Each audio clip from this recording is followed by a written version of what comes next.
Cuando Juan dice, en el principio era la palabra, y la palabra era con Dios, y la palabra era Dios. ¿Cuál es el contexto?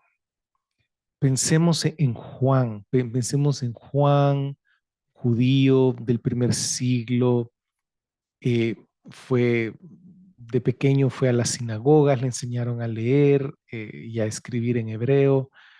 Eh, Todos los fines de semana habían estudios bíblicos, se leía la palabra, es decir, el Antiguo Testamento. Y fue discípulo de Juan el Bautista y después fue discípulo de Jesús, fue el discípulo amado. Y él estuvo al pie en la cruz cuando lo traspasaron con la lanza, ya una vez muerto. No antes, como dice el Códice Sinaítico y el Vaticano, lo traspasaron con la lanza después de haber muerto, y ese es el testimonio de Juan, lo vio resucitado. Fue un pilar de la iglesia de Jerusalén. Terminó sus vidas en Éfeso y escribió su evangelio unos 32 años después de la muerte y resurrección y ascensión de Jesucristo. Fue el último en escribir el evangelio. Primero fue el evangelio de Mateo, después el de Marcos, después el de Lucas y tiempo después el de Juan. Así que él tuvo un poco más de tiempo para meditar un poco qué es lo que hacía falta, y vemos que este cuarto evangelio viene a complementar información que no brindan los primeros tres, y viene a dar un punto de vista un poco distinto, pero no por eso significa que esté errado o que es inventado. No, no es eso, porque la crítica textual insiste que Juan tiene una cristología demasiado alta. Bueno, y si Juan tiene cristología alta, hay que aceptarla entonces, no hay que criticarla. Pero pues viene el asunto de, bueno, la palabra, el Cristo, el Hijo, son personajes del gnosticismo. Y el gnosticismo tiene sus raíces ahí cerca de Egipto, y había mucha academia ahí, y entonces tomaron cosas del cristianismo ellos hablan de la palabra, que es distinto al Hijo, que es distinto a Cristo, que es distinto a, a Dios Padre, que ponen ¿cómo se llama? Ellos hacen su teología propia, particular, ¿verdad? Y se diferencian tanto del cristianismo, pero la crítica textual dicen que Juan fue influido por los gnósticos, o que Juancito el apóstol, no escribió el Evangelio de Juan, sino que, porque la tradición se lo atribuye al apóstol Juan, pero no, dicen que no, que fue un grupo de gente que quería divinizar al Jesús histórico. Y bueno, el asunto es este. ¿De dónde sacó Juan entonces esa concepción? En el principio, y esto nos recuerda a Génesis 1, ¿sí? En el principio Dios creó los cielos y la tierra. A través de su palabra. Interesante. En el principio era la palabra. Entonces, hay versiones al español que le ponen, en el principio era el verbo, pero, verbo es más pequeñito que palabra, que es más grande. ¿No? Palabra puede ser sustantivo, puede ser adjetivo. Entonces, la palabra, valga la redundancia, en el griego es logos. El logos es mejor traducido como palabra que como verbo. Lo que pasa es que el verbo es masculino en español y palabra en español es femenino. Entonces, por eso algunos escogen verbo, pero lo vamos a dejar palabra y vamos a ver por qué es importante para hacer la conexión. En el principio era del verbo ser, pero en español Para complicar las cosas, en español, el verbo ser, de casi cualquier otro idioma, se puede traducir ser o estar, ser o estar. Entonces, estar es, es más temporal. Ser ya tiene que ver con algo más profundo, más permanente. Por eso entonces escogemos los tres verbos en ese pasaje, los tradujimos de la misma forma: era, no estaba, era, ok. En el principio, bueno, eh,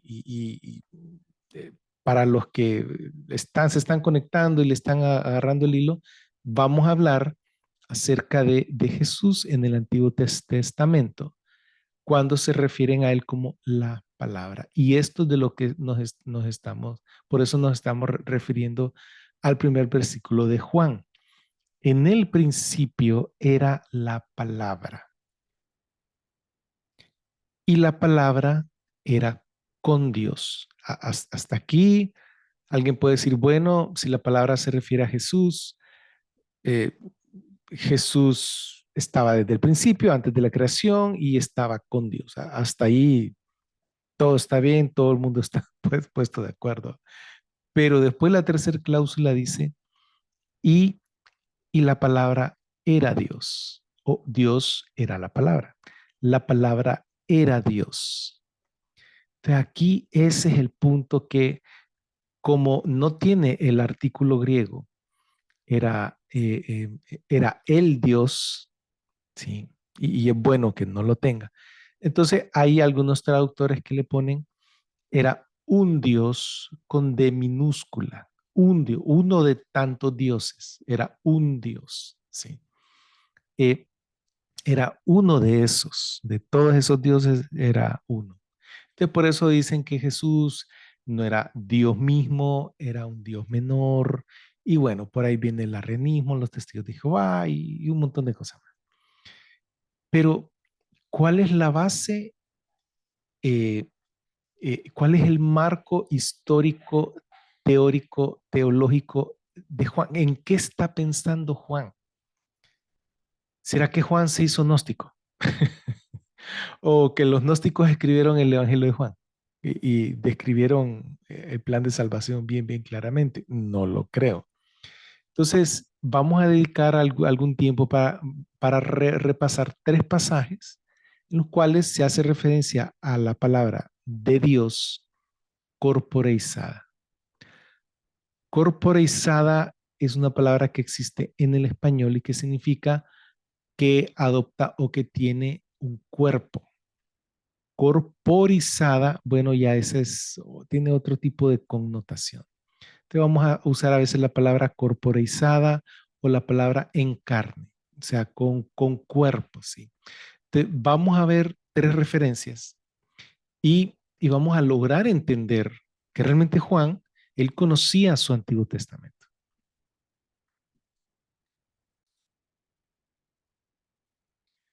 Entonces, este es el tema, ¿verdad? Jesús en el Antiguo Testamento, la palabra. Aquí en esta pintura se logra ver a Elí vestido de sumo sacerdote. Y Samuelito no lo deja dormir en paz. Y vamos a ver un poco más acerca de eso. Entonces, vamos a hablar de la palabra de Jehová. Dabar Yodhe Vavhe. Génesis 15 es el primero de los tres pasajes. Aquí podemos ver en la ilustración, podemos ver a Abraham, y Jehová Dios lo saca afuera del cuarto, le enseña las estrellas y le dice, si puedes contar las estrellas, así va a ser tu descendencia.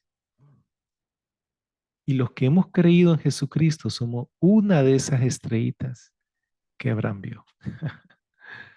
Y Abraham creyó a Jehová y Jehová se lo tomó por justicia, lo contó por justicia, se lo imputó por justicia. Y entonces, este es uno de los fundamentos del cristianismo de sana doctrina, que la salvación es por gracia, por medio de la fe y que por medio de la fe se nos atribuye justicia. Así que este pasaje es muy importante, pero también vamos a ver qué está pasando con la palabra de Jehová. Dice Génesis 15, el versículo 1.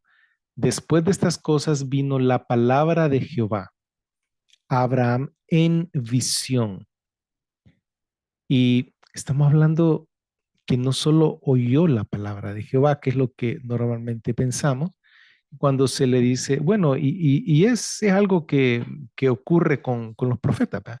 Vino palabra de Jehová a fulanito y entonces, y Dios le dijo tal y tal cosa, pero aquí es distinto porque dice que vino la palabra de Jehová en Abraham en visión, diciendo, o sea, se le presentó en una visión.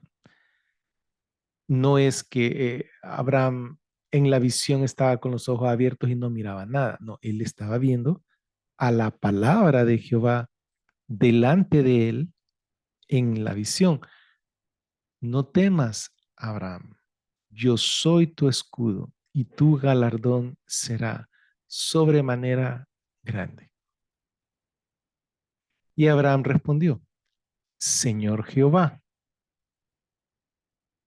Entonces aquí vemos como, bueno, ¿con quién está hablando? Está hablando con la palabra de Jehová que se le presentó, que vino a él en una visión, o está hablando con Jehová Dios.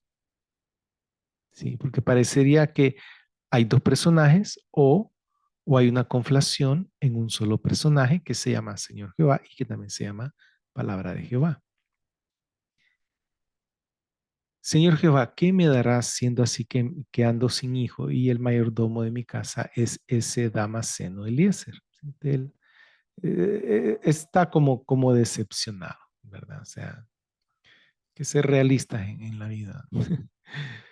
Dijo también a Abraham, mira, o sea que ellos tuvieron una gran plática. Dentro de esa plática dijo, mira que no me has dado prole, o sea, hijos, ¿verdad?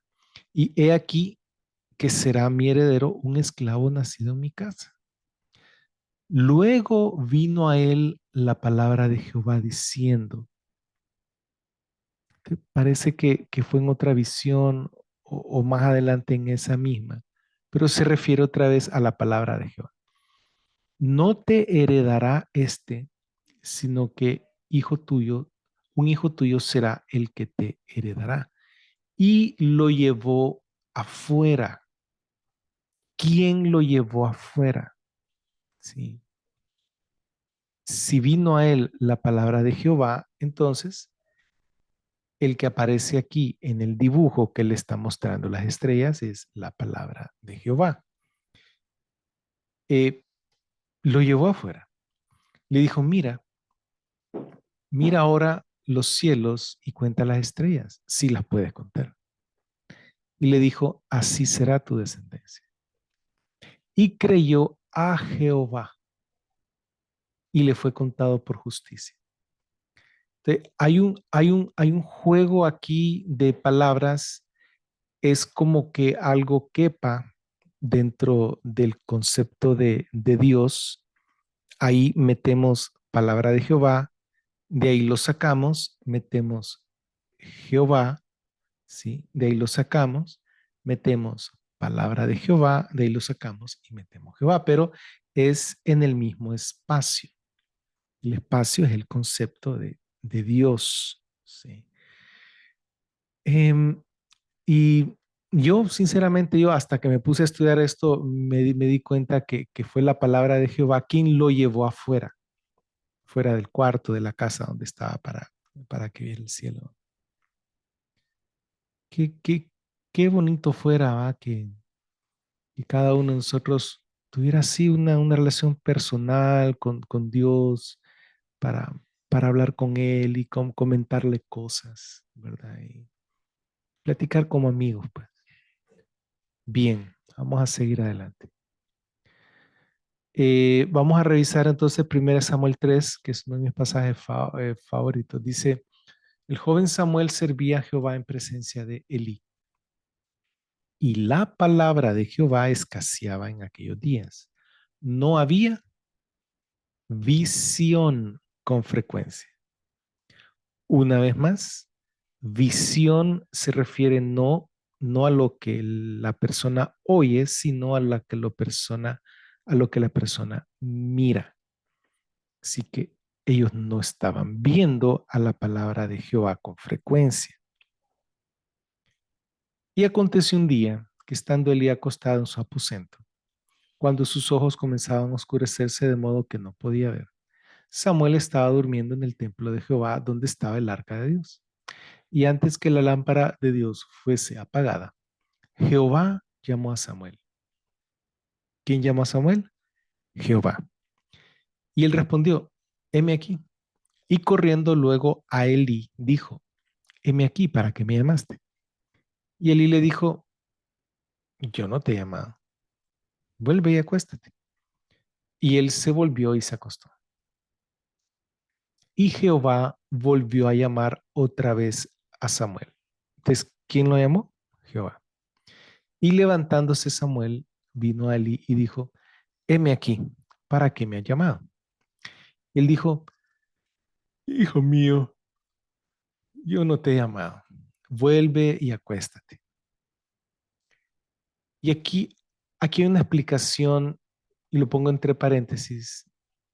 Usualmente uso ya sea la Reina Valera del 60 o la Biblia de las Américas. Le modifico un poco para tener un poco más de claridad. Y Samuel, una explicación, no había conocido aún a Jehová, ni la palabra de Jehová le había sido revelada. Eso es un punto muy importante. Jehová pues llamó la tercera vez a Samuel y él se levantó y vino a Elí y dijo, heme aquí para que me haya llamado. ¿Qué paciente Dios, ¿verdad? O Samuel también. Entonces entendió Elí que Jehová llamaba al joven y dijo Elí a Samuel, ve y acuéstate y si te llamare dirás, habla Jehová, porque tu siervo oye.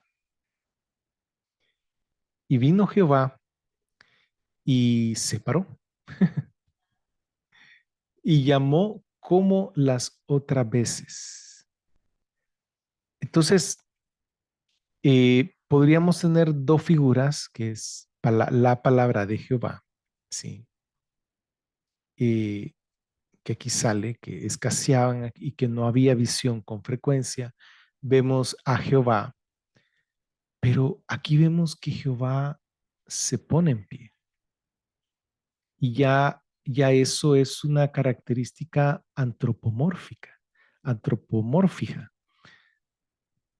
Y entonces, eh, un espíritu no se puede poner en pie, no tiene cuerpo, pero aquí hay un Jehová en carne, ¿sí? Y lo llamó como las otras veces, Samuel, Samuel. Entonces Samuel dijo, habla porque tu siervo oye. Aquí vemos, entonces, vemos que con Abraham, la palabra de Jehová lo llamó afuera, lo llevó afuera de la casa. Y aquí vemos que a Samuel se le apareció la palabra de Jehová. Y de remate, para rematar aquí en Samuel 3, el 19 dice, y Samuel creció y Jehová estaba con él y no dejó caer a tierra ninguna de sus palabras. Y todo Israel, desde Dan hasta Beer-seba, conoció que Samuel era fiel profeta de Jehová. Y Jehová volvió a aparecer en Silo, porque Jehová se manifestó a Samuel en Silo por la palabra de Jehová o como la palabra de Jehová. Y son detalles que uno no los mira hasta que los busca. Aquí en el hebreo, según el doctor Michael Heiser, se puede traducir por la palabra de Jehová o como la palabra de Jehová. Y él prefiere como la palabra de Jehová. O sea que Jehová se le aparecía a Samuel como la palabra de Jehová. Entonces, hermanos, no es raro que Juan haya escrito, en el principio era la palabra y la palabra era con Dios y la palabra era Dios. Entonces, él conocía su Antiguo Testamento. Él sabía que a Abraham se le había presentado la palabra y que a Samuel se le presentaba continuamente en visión, en persona. Vamos a ver Jeremías 1. Vino pues la palabra de Jehová a mí, diciendo, antes que te formase en el vientre, te conocí. Y esto es algo que tiene que ver como de según su previo conocimiento. O sea, Dios nos conoce antes de que nos formara en el vientre de nuestra madre. Y antes que nacieses, te santifiqué, te di por profeta a las naciones. Y yo dije, Señor Jehová, he aquí no sé hablar porque soy niño. Y me dijo Jehová. Entonces tienen una plática ahí, ¿verdad? Eh, pero es importante ver que aquí también se habla de la palabra de Jehová y cómo hay, hay una plática, como viene la palabra de Jehová a Jeremías. Y ya vamos a ver algo bien interesante. El versículo 9 dice, y Jehová extendió su mano y tocó mi boca y me dijo Jehová, he aquí he puesto mis palabras en tu boca. Jehová extendió su mano. Decir que Jehová estaba delante de él, a, a- cerca, que si extendió su mano y tocó la boca, estaba a menos de 1 metro, estaban platicando cerca, ¿sí? Extendió su mano, tiene mano, Dios tiene manos. Y no solo él vio que extendió su mano, que también sale en Ezequiel, sino que tocó la boca. Entonces vemos aquí a un Jehová en cuerpo y es lo que hemos estado insistiendo, que dentro de la forma de la teología del Antiguo Testamento, existía un asunto que ya se discutía en los siglos previos a Jesucristo, que se iba a llamar los dos poderes en el cielo. Y esto fue censurado justo al terminar el siglo primero, comenzar el segundo siglo. Fue censurado por el judaísmo rabínico, que surgió como respuesta al cristianismo mesiánico, perdón, al judaísmo mesiánico y como respuesta a la destrucción del templo de Jerusalén. Ya no tenían templo, entonces ellos tuvieron que reorganizarse, reagruparse, consolidarse y diferenciarse de los que habían aceptado a Jesús como Señor, es decir, como Jehová y Salvador. Entonces tenían que diferenciarse entre ellos eh, en sus comentarios rabínicos, ellos se ponen en contra de esa teología que se llama, o que le llamaron ellos, los dos poderes en aquel tiempo.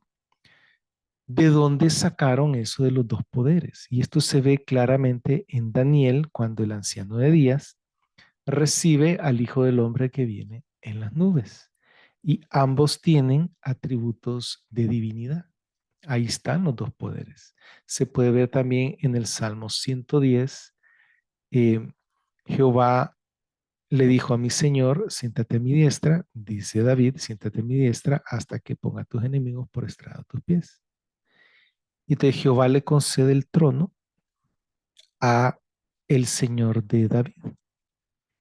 Y estos dos pasajes, Daniel 7 y Salmo 111, son los que cita Jesús cuando el sumo sacerdote le dice que confiese quién es. Y él le dice, ¿eres tú el Cristo, el Hijo del bendito? En Marcos 14:62. Yo soy. Y ahí Jesús fue claro. Yo soy. y verán al Hijo del Hombre venir en las nubes, sentado a la diestra del poder y venir en las nubes del cielo. Entonces, aquí es cuando el sumo sacerdote se rasga el vestido, que él tenía prohibido rasgarse los vestidos como sumo sacerdote. Por ley no podía hacerlo, pero él se rasga los vestidos y dice, han oído la blasfemia. O sea, la blasfemia no era aceptar que él era el Cristo, sino decir que él era la segunda figura de los dos poderes, decir que él era el Jehová corporizado, el Jehová en carne, decir yo soy Dios. ¿Sí? Por eso fue que lo crucificaron. Entonces, bueno, y haciendo un paréntesis, es importante que ustedes sepan, mis hermanos, que los musulmanes niegan la muerte y crucifixión de Jesucristo o la muerte por crucifixión de Jesucristo. Obviamente niegan también su obra salvadora en la cruz, claro, claro, porque dicen ellos que no fue crucificado. Y eso es un hecho histórico que hasta los incrédulos saben que es un hecho de la historia. A Jesús lo crucificaron. Y también, obviamente, niegan la resurrección de Jesucristo. ¿Verdad? Entonces, es importante que ustedes sepan que este pasaje en Marcos 14:62 es el pasaje clave en los evangelios sinópticos porque con respecto a la divinidad de Jesús, porque ahí Jesús está diciendo que Él es Jehová en carne. Bien, entonces, vamos a seguir aquí, vamos a regresar con Jeremías, dice Jeremías 1:11, y la palabra de Jehová vino a mí diciendo, ¿qué ves tú, Jeremías? Y dije, veo una vara de almendro, y me dijo Jehová, bien has visto porque yo apresuro mi palabra para ponerla por obra. Ahí hay un juego de palabras entre la vara de almendro y apresuro, se pronuncian parecido. Entonces, está la palabra de Jehová y Jehová, la palabra de Jehová y Jehová, la palabra de Jehová y Jehová. Ahora entonces vamos a irnos al Evangelio de Juan. Entonces ven cómo para Juan es normal hablar de la palabra de Jehová. En el principio era la palabra. Está hablando de la segunda persona de la Trinidad, ¿sí? Del Dios hecho carne. Y la palabra era con Dios, estaban juntos.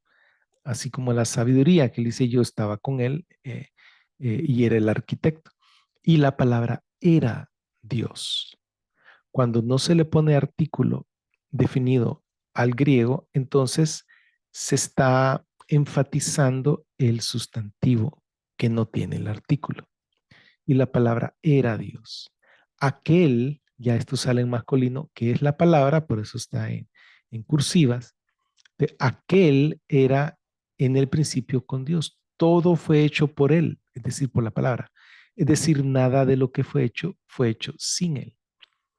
En él estaba la vida y la vida era la luz de los hombres. Y esto nos recuerda también a Doña Sabiduría cuando dice que el que la tiene la vida y el que la rechaza, ama la muerte. ¿Verdad? Así que en el versículo 14, más adelante en el primer capítulo de Juan, así que la palabra se hizo carne y habitó entre nosotros. Contemplamos su gloria, gloria como de unigénito que recibe del Padre, lleno de gracia y de verdad. De la palabra se hizo carne y habitó o vivió entre nosotros. La palabra se hizo carne. Esa palabra que se le presentó a Abraham, a, a Samuel, que se le presentaba continuamente a Samuel, que se le presentó a Jeremías con mano y que lo tocó, ¿sí? A eso se está refiriendo Juan. Y en la primera carta de Juan también se refiere a eso. Dice, lo que era desde el principio, lo que hemos oído, lo que hemos visto con nuestros propios ojos, lo que hemos contemplado y palpado con nuestras manos, concerniente a la palabra de la vida. Entonces aquí Juan insiste, que Jesús es la palabra de la vida y conflaciona vida con la palabra de Dios. No dice la palabra de Dios, sino la palabra de la vida. Pues la vida fue manifestada y hemos visto y testificamos y declaramos a usted esa vida eterna, la cual estaba en la presencia del Padre y fue manifestada a nosotros. Lo que hemos visto y oído les declaramos a ustedes para que también ustedes tengan comunión con nosotros y nuestra comunión es con el Padre y con su Hijo Jesucristo. Entonces, esa vida eterna, esa palabra de la vida, esa palabra de Jehová, eh, se hizo carne y habitó entre nosotros. Y ellos lo vieron, lo escucharon, lo tocaron. O sea que tenía cuerpo humano. No era, como dicen los gnósticos, otra persona o un cuerpo espiritual. No, era un ser humano. 100% un ser humano. Pero también 100% Dios. Porque en el principio era la palabra y la palabra era con Dios y la palabra era Dios. Entonces vemos, hermanos, cómo aquí vemos cómo Juan no se está basando en el gnosticismo, en teorías raras, ¿sí? Del misticismo judío. No, él se está basando, él conoce su Antiguo Testamento, él conoce la palabra de Dios. Entonces él sabe que cuando él estuvo recostado sobre el pecho de Jesús, estaba recostado sobre Dios mismo hecho carne, lo cual es maravilloso. Podemos adorar a Jesús. No es idolatría, hermanos. La Trinidad no es idolatría. Es difícil de comprender a plenitud, claro, eso obvio, ¿verdad? Porque pues es algo que se escapa de la comprensión del ser humano. Sin embargo, eh, es sana doctrina.